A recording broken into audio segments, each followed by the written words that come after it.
अस्सलामुअलैकुम। आज का हमारा टॉपिक ऑफ डिस्कशन है कंडेंसेशन एंड हाइड्रोलिसिस।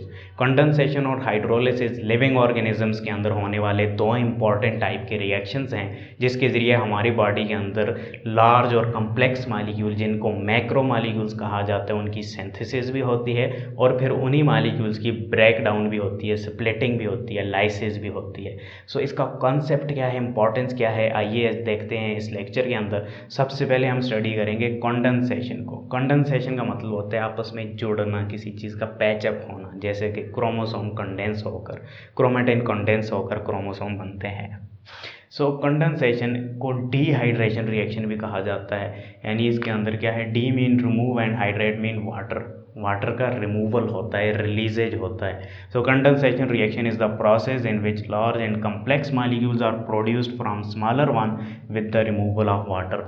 यह एक ऐसा प्रोसेस है जिसमें लार्ज और कम्प्लेक्स मालिक्यूल्स बनेंगे स्मॉलर वन मालिक्यूल से, छोटे मालिक्यूल्स के जुड़ने से बड़े मालिक्यूल्स बनेंगे और इसके नतीजे में रिलीजेज ऑफ वाटर भी होगा, रिमूवल ऑफ वाटर भी होगा। सो मालिक्यूल्स जो बड़े मालिक्यूल्स बनते हैं उनको मैक्रो मालिक्यूल्स कहा जाता है और इसकी एग्जांपल है carbohydrate, proteins, lipids, nucleic acid. ये सारे हमारी बॉडी के अंदर मैक्रो मालिक्यूल्स हैं जो स्मॉलर मालिक्यूल्स के मिलने से बनते हैं।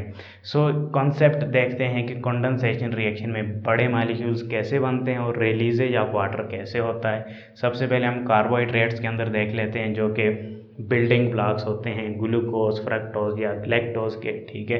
तो यहाँ पर हमने दो मोनोमर ले लिए हैं, यानी छोटे यूनिट ले लिए हैं, एक ग्लूकोज है एक फ्रक्टोज है, ठीक है। ये दोनों आपस में जुड़ेंगे तो इनका एक मोनोमर से हाइड्रोजन आ जाएगा, दूसरे मोनोमर से OH ग्रुप आपस में जुड़ेंगे तो OH और H जब आपस में मिलेगा तो H2O बनेगा। सो यही कॉन्सेप्ट है कंडेंसेशन रिएक्शन में कि वाटर का रिलीजेज हो रहा है, यहाँ पर आप देख पा रहे हैं। अब यहाँ से वाटर निकल गया तो ये ऑक्सीजन का बॉन्ड दूसरे जो मोनोमर है, एक मोनोमर और दूसरा मोनोमर आपस में अटैच हो जाएंगे थ्रू दिस बॉन्ड और इस बॉन्ड को ग्लाइकोसिडिक बॉन्ड कहा जाता है। यानी कार्बोहाइड्रेट्स के मालिक्यूल के अंदर जो बॉन्ड बना होता है जो लंबी चेन्स को आपस में होल्ड रखता है उसको ग्लाइकोसिडिक बॉन्ड बोलते हैं। ये आपने MCQs के लिए याद रखना है, बहुत ज़्यादा पूछा जाता है। तो ग्लूकोज और फ्रक्टोज जब आपस में मिलता है तो उस मालिक्यूल को सक्रोज बोलते हैं। ये एक बिगर मालिक्यूल है, ये डाइसैकेराइड है। डाई का मतलब होता है टू शुगर के यूनिट्स जब आपस में मिलते हैं तो डाइसैकेराइड एक मालिक्यूल बनता है। अब हम कॉन्सेप्ट दोबारा से देख लेते हैं ताकि सही से क्लियर हो जाए प्रोटीन का। प्रोटीन क्या है, building block of amino acid, यानी प्रोटीन का मोनोमर, माइक्रो मालिक्यूल या सिंपलर यूनिट आप कुछ भी कह सकते हैं, वो क्या होता है, एमाइनो एसिड होता है। So this is the structure and formula of amino acid.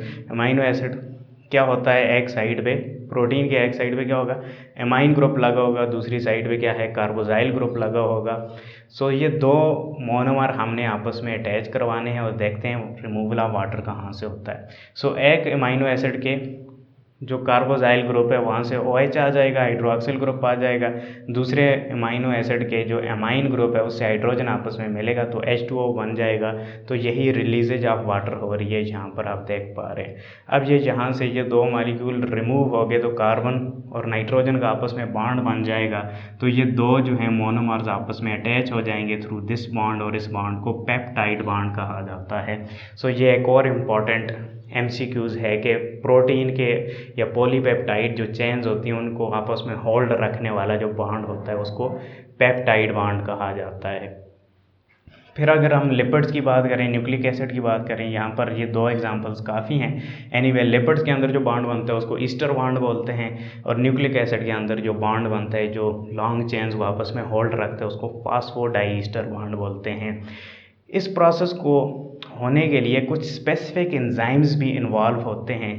Enzymes के बगैर रिएक्शंस बड़ा डिफ़िकल्ट होता है। उन एंजाइम्स को सिंथेसिस कहा जाता है। सिंथेसिस से जाहिर है कि किसी चीज़ की मैन्युफैक्चरिंग कर रहे हैं, सिंथेसिस कर रहे हैं।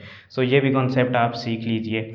और इसके अलावा कुछ एक्टिवेशन एनर्जी भी चाहिए। रिएक्शन को स्टार्ट करने के लिए एनर्जी चाहिए in the form of ATP जो कि करेंसी यूनिट है of energy in living organism. तो ATP एनर्जी की भी ज़रूरत होती है कंडेंसेशन रिएक्शन को स्टार्ट करने के लिए।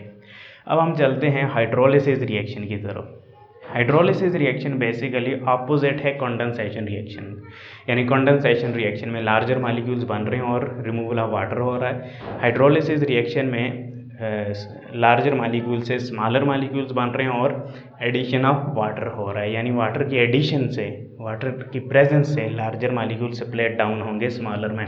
हाइड्रो का मतलब होता है वाटर और लाइसिस का मतलब होता है ब्रेक डाउन स्प्लिटिंग, यानी splitting by water is the process which is called hydrolysis. ठीक है, hydrolysis is the process in which large and complex molecules broken down into simpler one in the presence of water. उसका opposite आ गया कि इसमें large और complex molecule टूटेंगे और छोटे molecules बनेंगे in the presence of water. ठीक है, all food digestion reactions are example of hydrolysis. जब हम खुराक खाते हैं वो हमारे मैदे में जाती है, डाइजेस्ट होती है, ब्रोकन डाउन होती है, तो ये एग्जांपल है हाइड्रोलिसिस की। यहाँ पर आप एग्जांपल देख लीजिए, ये एक ग्लूकोज का मालिक्यूल है, ये दूसरा मालिक्यूल, ये आपस में मिले हुए हैं और इस स्ट्रक्चर को मेल्टोज कहा जाता है। यहाँ पर आप देख पा रहे होंगे। इसमें जब हम एडिशन ऑफ वाटर करेंगे तो क्या होगा, यहाँ पर दो मोनोमर्स बन जाएंगे, स्मॉलर मालिक्यूल्स बन जाएंगे। यहाँ पर आप देख पा रहे हैं, ये सिंपलर कॉन्सेप्ट है, उसका ऑपोजिट।